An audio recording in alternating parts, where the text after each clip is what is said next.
Bouger pour perdre du poids, comment ça se passe? C'est la question à laquelle je réponds dans cette vidéo. Aujourd'hui, on parle de quelle activité physique faire quand on a un objectif de perte de poids, parce que même si on aime faire du sport, on n'a pas toujours le temps au quotidien pour en faire et on veut quelque chose qui est évidemment le plus efficace possible.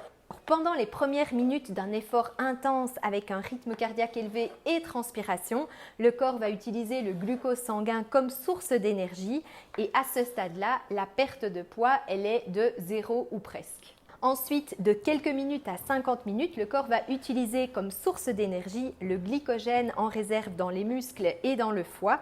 Et là, la perte de poids, elle est alors de quelques grammes. Ce n'est qu'environ après 50 minutes que le corps commence à entamer son capital graisse. Il faut donc un effort continu d'au moins 1h15, 1h30 avec un rythme cardiaque élevé pour brûler les graisses accumulées. Mais si tu t'entraînes régulièrement, tu vas pouvoir aller puiser dans ta graisse plus rapidement.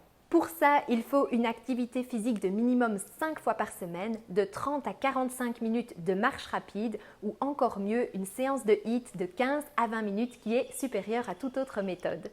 Donc si tu veux perdre du poids, avec la bonne méthode, tu n'as besoin de bouger que quelques minutes par jour.